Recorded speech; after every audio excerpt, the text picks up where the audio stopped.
ስራ አለኝ እያልኩ እየወጣው ስራ እንደሌለው ሰው ግን ሆኛለሁ። ሙዝ በዳቦ ለልጄ ይዤ እንኳን መምጣት አልቻልኩም። የዳቦ ጥያቄ የሚመለሰው ዳቦ በመስጠት አይደለም፣ ዳቦ የከለከለን በመንጠቅ ነው። የእናንተ ግን ባሰ። ዘረኝነት ራሱ በትምህርት ቤት ውስጥ ብቻ ሳይሆን ቾክ ውስጥ ነው የገባው። ቤተ መንግስት ውስጥ የሚገባ ወጣት ነው። እውነተኛ ነው። አንድነት ፓርክ ውስጥ የሚገባ ወጣት ነው። አንቆ ይዞ የሚወጣ ወጣት ነው። እንደዚህ አይነት ወጣት እየመጣ ነው፣ እየተፈጠረ ነው። መምህራን እየተራበ መብራት ብናይ ምን ዋጋ አለው? ቆሻሻ ገንዳ ላይ ሄዶ ምግብ ከዚህ በፊት የሚበሉ ሰዎች እንኳን ገንዳው ደርቆባቸዋል። የሚርበው የሚጠማው ቁርስና ምሳ በአግባቡ የማይበላው መምህራን ይዛችሁ ስለ ትምህርት ጥራት የምታስቡት እንዴት ነው? የእናንተ አእምሮና የእኛ አእምሮ እኩል የሚያስብ መቼ ነው? ከተማ ውስጥ ከ50 በመቶ በላይ የሚሆኑ ነው ቢያንስ በቀን አንድ ጊዜ እንኳን መመገብ አልቻለም። አሁንም ይሄ መንግስት ህዝብ ይመርጠኛል ብሎ ያስባል? አብቅቶለታል። አሁን የጤና ባለሙያዎች እየጠየቁት ጥያቄ ገና በሰራዊት ውስጥ ሊመጣል። እውነቴን ነው የምነግራችሁ፣ ገና በጸጥታ መዋቅር ውስጥ ሊመጣል፣ ይፈነዳል። የጸጥታ መዋቅሩ እየተዘጋጀ ነው በነገራችን። ምክንያቱም ረሃብ ከሚገድለው አብዮት ቢገድለው ይሻል። መታገል አለባችሁ። ውጤት የምታመጡት ግን ቅድም ባልኩት ነው። ለዚህ አይነተኛ ማሳያ የመምህራን ጉዳይ ነው። መምህራን ትናንት አስቸኳይ ስብሰባ ተጠርቷል። በተለያየ ቦታ ላይ የተለያዩ ሀሳቦች ተነስተዋል። በነዛ በተለያዩ ሀሳቦች ላይ ብዙ ተብሏል። የብልጽግና መንግስት ግን መደናገጡን አይቷል። በተለይ አንዳንድ ቦታ ላይ የሚያነሱት ሀሳቦች መምህራን በጣም የሚያሳዝን፣ አንዳንድ ቦታ ላይ ደግሞ በጭብጨባ ሁሉ የተናጋበት ሁኔታ ተፈጥሯል። በድፍረት የተናገሩ ሰዎችን ተሰምቷል። እንደዚሁም ደግሞ ብልጽግና በተወሰነ መልኩ የወዴድ እዛ ውስጥ ያለውን ቅጥረኛ በተለይ በየትምህርት ቤቱ ከሌላም አካባቢ እያመጣ በቅጥር በምናምን የሚያሟላቸው። በነገራችን ላይ ከዚህ ጋር በተያያዘ የአዲስ አበባ ትምህርት ቢሮ አቶ ዘላለም ይታወቃል። በተለይ የአዲስ አበባን ቆሻሻ ኦሮሚያ ላይ አትቀበልም ምናምን ብሎ የተናገረ ሰው ነው። አሁን የአዲስ አበባ ትምህርት ቢሮ ተብሎ የተቀመጠ ይሄ ጽንፈኛ ሰው ነው አዲስ አበባ ትምህርት ቢሮ የሚመራው። ይሄ ሰው በደብዳቤ እየጻፈ በሁሉም የመንግስት ተቋም ትምህርት ቤቶች የሰው ኃይል ከሚገባቸው በላይ ከአቅማቸው በላይ ሰዎች እንዲቀጠር የሚያደርግ ሰው ነው። በአንድ ትምህርት ቤት ውስጥ በአንድ ተማሪ ብቻ ከ10 ሰው በላይ እየመደበ ዛሬ በመንግስት ትምህርት ቤት ውስጥ ብታዩት አንድ አካባቢ የተዋደኑ ሰዎች ለአንድ ሰው ምናልባት ሚኒመም እስከ 10 አስተማሪ ድረስ እየተቀጠረ ነው ያለው እና በአቬሬጅ ሲታይ ማለት ነው። ይሄንን የሚያደርገው ዘላለም ነው። በዚህ ጉዳይ ላይም ሀሳቦች ተነስተውበታል። ከሰው ኃይላችን በላይ የሚደረገው ቅጥርና በተለይ ዘርን መሰረት ያደረገ ቅጥር ተገቢ እንዳልሆነ በተለያየ መልኩ ተነስቷል። ብልጽግና በዋናነት የመምህራን ጠል ነው። ከዚህ በፊት ጠቅላይ ሚኒስትሩ ዓለም በተማሩ ሰዎች ሳይሆን ባልተማሩ ሰዎች ነው የታነጸችው ብሎ የተናገረው ንግግር እንደ ምሳሌ እየጠቀሱ ለመምህራንና ለትምህርት ያላቸው ጠልነት ማሳያ ነው ብሎ ያቀረቡ ሰዎች አሉ። የብልጽግና መንግስት በዋናነት ራሱን ብቻ የሚጠቅም ካድሬውን ብቻ የሚጠቅም እንጂ መምህራን አይደለም የሚል ነገር የተናገሩ ሰዎች አሉ። ከጤና ሙያተኛ እንቅስቃሴ ጋር በተለይ ከሐኪሞች እንቅስቃሴ ጋር በተያያዘ ሐኪሞችን የሚያደርጉት የዳቦ ጥያቄ የእኛም ጥያቄ ነው። ይሄ ጥያቄ የህዝቡም ጥያቄ ነው። ይሄ ደግሞ እኛንም ወደ አደባባይ የምንወጣበት የመብት ጥያቄ ነው። ስለዚህ በዚህ በስብሰባ እኛ ልታስቆሙን አትችሉም፣ ሐኪሞችንም ልታስቆሟቸው በድብደባና በእስር ልታስቆሟቸው አይችልም ብለው የተናገሩ ሰው በከፍተኛ ጭብጨባ ነው ተሳታፊው የተቀበላቸው። እንግዲህ አንዳንድ የመንግስትን አቅጣጫና ፖሊሲ የሚከተሉ መምህራን የሰጡት አስተያየት እንዳለ ሆነው ገንቢ አስተያየት ደግሞ ህዝቡን የሚጠቅም መምህራን የሚጠቅም አስተያየት የተናገሩ ሰዎች አሉ። በመጨረሻ ላይ የመውጫ ሀሳብ ላይ እንደዚሁ ሀሳብ ስጡ ተብለው የተወሰነ ሀሳብ የሰጡት መምህራን በተወሰነ መልኩ ያው የተናገሩትን ለእኛ የጠቀሱልን አለ። ይህንን እንግዲህ እንደሚመለከተው እናሰማቸዋለን። አሁን ወደ ስቱዲዮ ከገባን በኋላ የደረሱን መረጃዎች አሉ። ብልጽግና በእውነቱ በጣም ተደናግጧል የሚባለው የበለጠ የሚያጠናክር ዜና ነው እየደረሰን ያለው። ብልጽግና መምህራንን ዛሬ ከጠዋቱ 12 ሰዓት ላይ ከሁሉም ትምህርት ቤት በሁሉም ክፍለ ከተማ በመኪና ጭኖ መንገድ በመዝጋት የኮሪደር ልማት እያስጎበኘ አርፍዷል። 4 ሰዓት ላይ ስብሰባ ይዟቸው ገብቷል። ጠዋት ቁርስ በእንቁላል ጋብዞ ስልክ እንዳይዙ በፍተሻ ከልክሎ በየክፍለ ከተማው ሰብስቧቸዋል። ተማሪዎችም ወደ ትምህርት ቤት ቢመለሱም ያለ መምህራን ክፍል ውስጥ ታጉረው ውለዋል ይሉናል የመረጃ ምንጮች። እንግዲህ ብልጽግና በዛሬው ዕለት ከጠዋቱ 12 ሰዓት ጀምሮ እንግዲህ በየትምህርት ቤታቸው መኪና ጭኖ ወደ ኮሪደር ልማት የማስጎብኘት እንቅስቃሴ እንደጀመረ የመረጃ ምንጮች ልከውልናል። ይሄ የሚያሳየው ብልጽግና ከየትኛው ጊዜ በላይ የተረበሸና የሐኪሞች እንቅስቃሴ በተለይ ከመምህራን ጋር አብሮ የመቆም እድሉ ሰፊ ነው የሚል ግምገማ እንዳላቸው ነው የሚያሳየው። የአዲስ አበባ የመምህራን ስብሰባ በዋናነት የአስቸኳይ ስብሰባ የተጠራበት የስብሰባው መንፈስና አጠቃላይ ሁኔታዎች ለጽናት ሚዲያ ደርሷል። እንግዲህ ጽናት ሚዲያ እጇ ላይ ከገባ አጠቃላይ የስብሰባው ሁኔታ በተወሰነ መልኩ ለእናንተ በሚጠቅም መልኩ ወደዚህ ለማቅረብ ተገደናል። በስብሰባው ላይ የተለያየ ተሰብሳቢዎች የተገኙ ሲሆን ከተለያየ ቦታ ላይ በዋናነት የብአዴን የአዲስ አበባ ተረፈ ምርቶችም በስብሰባው መድረክ ላይ ተገኝተዋል። አንዳንድ ቦታ ላይ የኦህዴድ ዋና ሰዎች መድረኩን ሲመሩት፣ አንዳንድ ቦታ ላይ ደግሞ በተወሰነ መልኩ ከብአዴን ምልስ የሆኑ ሰዎች ስብሰባው ላይ እንደተገኙ ተሰምቷል። በስብሰባው ላይም ልማቱ ጥሩ ቢሆንም ህዝብን ከህዝብ የሚያጋጭ ተግባር ሆን ብለው የሚፈጽሙ ሰዎች ላይ ለምንድን ነው እርምጃ የማትወስዱት የሚል መንግስታዊ ተኮር የሆነ ጥያቄዎችን የሚጠይቁ ሰዎች እንደነበሩ ሰምተናል። መምህራን የሚያንኳስስ ጠቅላይ ሚኒስትሩ በዋናነት ሲናገር ለምሳሌ ዓለምን የቀየሩት የተማሩ ሰዎች ሳይሆኑ ያልተማሩ ሰዎች ነው ብሎ የተናገረበትን ማስታወስ ይቻላል። ይሄ ለመምህራን እና ለትምህርት ያላቸው ደካማ አመለካከት ማሳያ ነው ያሉ ሰዎች አሉ። ዶክተሮቹ የሚጠይቁት የመብት ጥያቄ ነው። እነሱ የሚጠይቁትን የመብት ጥያቄ ሚሊሻ ልካችሁ እያስደበድባችሁ ነው፣ ይህን የምትፈጽሙት መምህራንም ይህንን ጥያቄ በተመሳሳይ ይጠይቃል የሚል ስጋት ስላለባችሁ ነው የሚል ያነሱ ሰዎች አሉ። እንደዚሁ መምህራን እንደ ብልጽግና ያዋረደ የለም፣ ለማኝና በተማሪዎችም የሚሰደብ መምህራን በራሱ ሙያው ራሱ እንዲጠላ ያደረገ መንግስት ብልጽግና ብቻ ነው የሚሉ ሰዎች አሉ። ትምህርት ለፖለቲካ መጠቀሚያ እያደረጋችሁት ነው። ያለፈው ስርዓት ይህንን አይነት ነገር ይጠቀም ነበረ፣ የእናንተ ግን ባሰ። ዘረኝነት ራሱ በትምህርት ቤት ውስጥ ብቻ ሳይሆን ቾክ ውስጥ ነው የገባው። በጣም የሚገርም አገላለጽ ነው። ዘረኝነት ራሱ በቾክ ውስጥ ነው የገባው የሚል ነገር የተናገሩ ሰዎች አሉ። ከኮሪደር ልማት ጋር በተያያዘ የመምህራን ቤቶች ተፈናቅለው ሜዳ ላይ እየወደቁ ነው። መንግስት በቂ የሆነ ካሳና ተለዋጭ ነገር እንኳን አላዘጋጀም። ይሄ ባለበት ሁኔታ በጣም በአስቸጋሪ ሁኔታ ውስጥ እንገኛለን። ስለዚህ መንግስት አፋጣኝ የሆነ የቤት ምላሽ ሊሰጠን ይገባል የሚል ያነሱ ሰዎች አሉ። አንድ ሰው እንደዚሁ የተናገሩት በጣም ብዙዎችን ያሳዘነ ሆኗል። በተለይ በዚህ ስርዓት ውስጥ የተማርነው ነገር እጅግ በጣም ዘረኝነትንና በተለይ አድሏዊ የሆነ ሙስና በተቋማችን ውስጥም እያየን ነው። ለምሳሌ ከአዲስ አበባ ትምህርት ቢሮ ያለምንም ትዕዛዝ ደብዳቤ እየተጻፈ የሚቀጠሩ ሰዎች ይመጣሉ። ተመሳሳይ የሆኑ ሰዎች፣ አንድ አይነት ቋንቋ የሚናገሩ ሰዎች እንዲቀጠሩ ትዕዛዝ ይሰጣል። ይሄ ጉዳይ የእኛ ጉዳይ እንጂ እናንተ ጉዳይ አይደለም ይባላል። በየትምህርት ቤት ውስጥ የሰው ኃይላችን ከአቅም በላይ ሆኗል። ለአንድ ተማሪ ከ10 በላይ መምህራን የሚመደብለት ትምህርት ቤት ሁሉ አለ እና ይሄንን የምትፈጽሙት ለምንድን ነው ብለው ያነሱ ሰዎች አሉ። ሌላው በጣም በሚያሳዝነው ተማሪና መምህራን አስገድዶ በማሰራት ለውጥ ማምጣት አይቻልም፣ ለውጥ እናመጣለን ካላችሁ እናያለን ያሉ ሰው በድፍረት ነው የተናገሩት። ብታስሩኝም እሰሩኝ፣ በሞትም ልሙት ያሉ ሰው አሁን የሰበሰባችሁን በእናንተ እቅድ አይደለም፣ በጤና ባለሙያዎች አድማ ነው። የጤና ባለሙያዎች ጥያቄ ደግሞ የመብት ጥያቄ ነው። እነሱ የጠየቁት የደሞዝ ጥያቄ ነው። የጤና ባለሙያዎች የጠየቁት የዳቦ ጥያቄ ነው። የዳቦ ጥያቄ የመምህራን ጥያቄ ነው።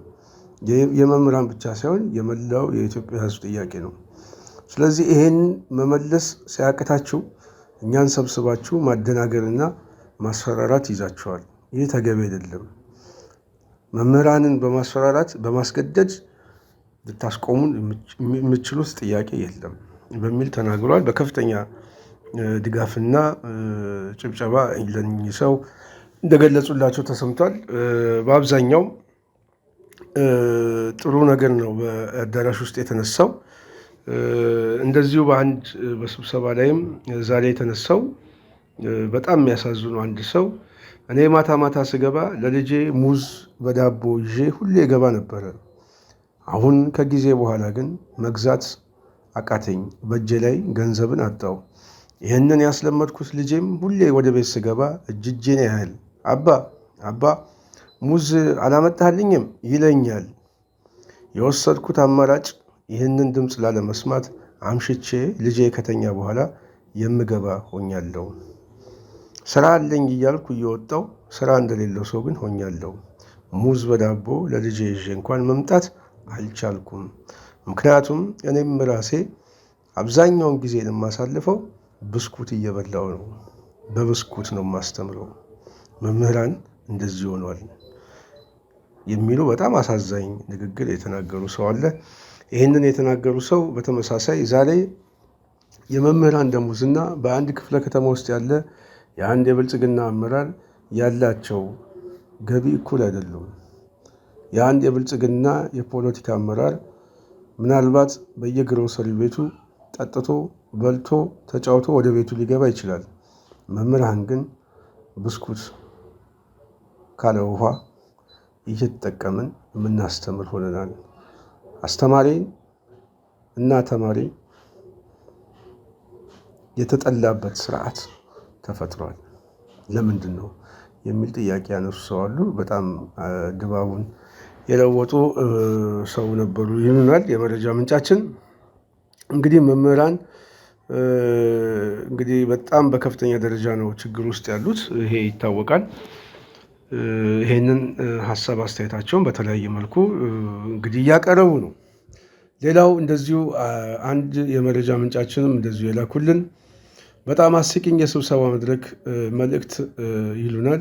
የዛሬው የአዲስ አበባ መምህራን ስብሰባ እንድምታ በወፍ በረር ሲቃኝ እንደዚህ ይመስላል ብለው ለጽናት ሚዲያ የላኩልን ነው። በመጀመሪያ አዲስ አበባ ትምህርት ቢሮ ኃላፊ የሆኑት ዶክተር ዘላለም 1 ሰዓት ተኩል በላይ በጨረሰና በንባብ በተቀረጸ ቪዲዮ በዋና ርዕሰ ጉዳይ የለውጡ ፖለቲካዊ፣ ማህበራዊ፣ ኢኮኖሚያዊ ትሩፋትና ፈተናዎች በሚል ርዕስ ሰፋ ያለ ንባብ አነበቡልን። እውነት ለመናገር አብዛኛው ፓወር ፖይንት ላይ ያየነው ጽሑፍ ከዓመት በፊት የተወያየንበት ተቆርጦና ተቀጥሎ የቀረበ በመሆኑ አብዛኞቻችን አዝነናል። እሳቸው በሀሳብ ደረጃ እንኳን ያነሷቸውን የ2 ዓመት ሀሳቦችና በኮቪድ-19 ወቅት ያጋጠሙን ፈተናዎችና ኢትዮጵያ የወሰደቻቸውን መፍትሄዎች ነው።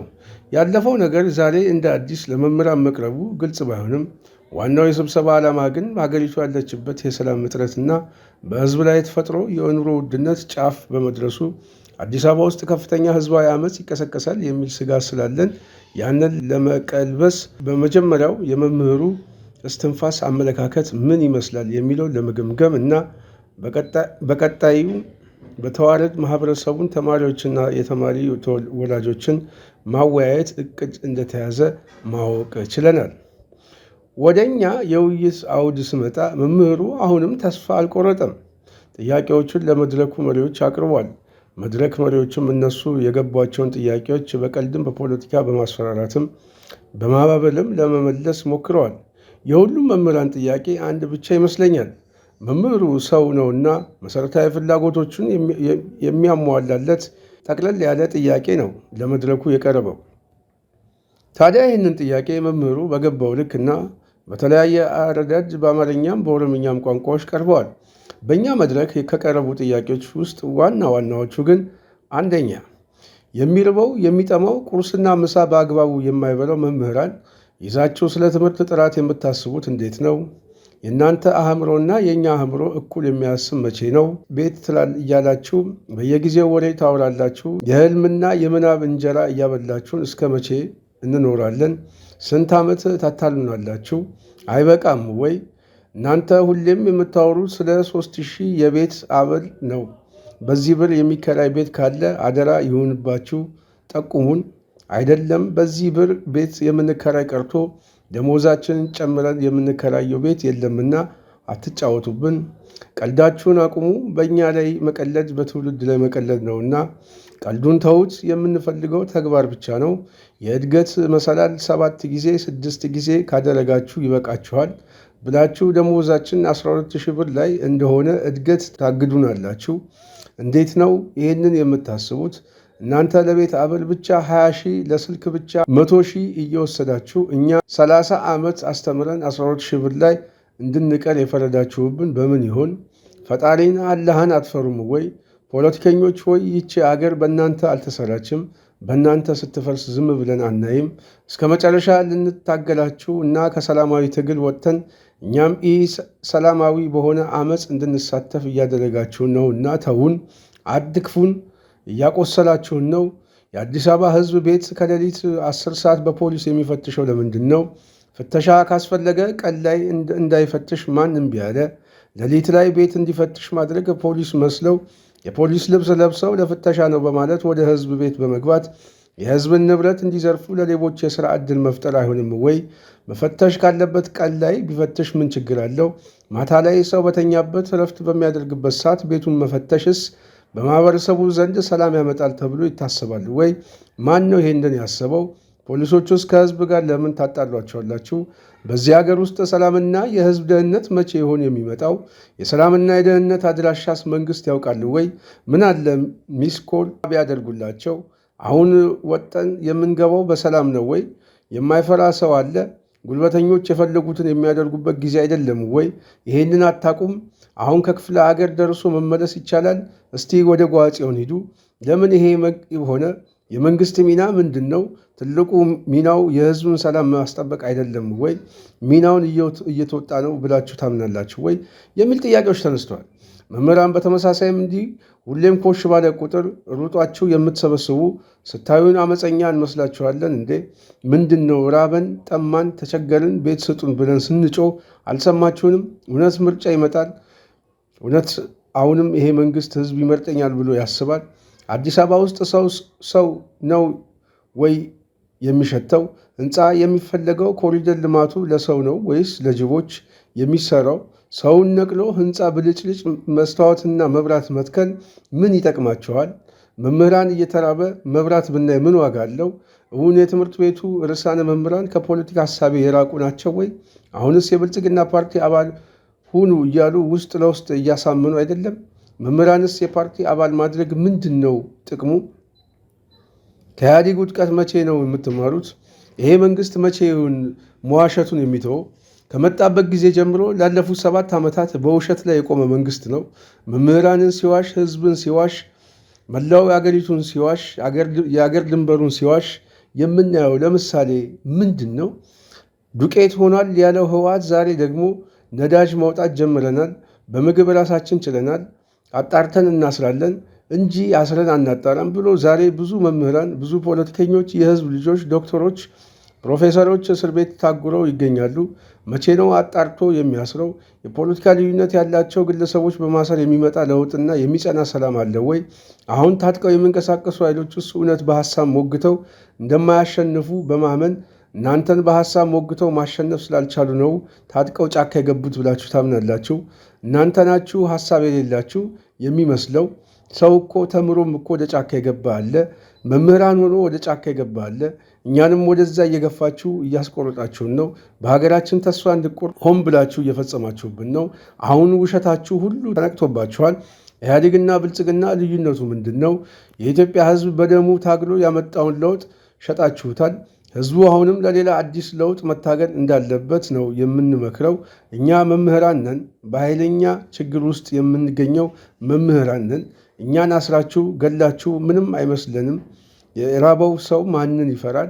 እኛ የራበን መምህራን ስለሆንን ማንንም አንፈራም። ለማስፈራራት እንዳትሞክሩ አበቃው ያሉት ሰው በከፍተኛ ጭብጨባ መድረኩን አናግቶታል። ይህ የአዲስ አበባ ትምህርት ቢሮ አቶ ዘላለም ባሉበት የተደረገ ንግግር ነው። ብዙዎችን ያስደመመ እና በታላቅ ጭብጨባ ንግግሩን ያደረጉት ሰው የተቀበላቸው እንደሆነ የመረጃ ምንጮቻችን ይጠቅሳሉ።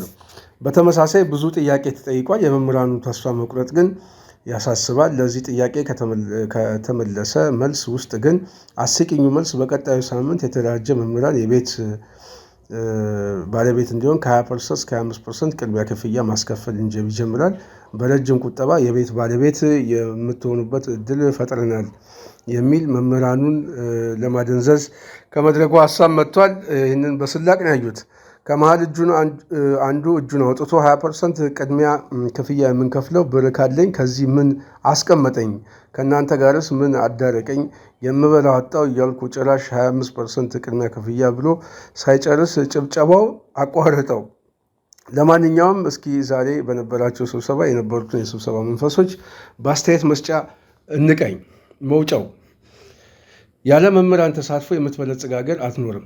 ልብ ያለው ልብ ይበል። ብልጽግና ጆሮ ካለ ስማ። እኛ ፋኖች ለመምህራንና ለጤና ባለሙያዎች የሚከተለውን መልእክት እናስተላልፋለን። 15-20 ዓመት ፈግታችሁ ተምራችሁ ራበኝ ጠማኝ የቤት ኪራይ የምከፍለው አጣው እያላችሁ ሊሰማችሁ የማይችለውን ስርዓት ለአንዴና ለመጨረሻ ጊዜ በማስወገድ ታሪካዊ ኃላፊነታችሁን ተወጡ።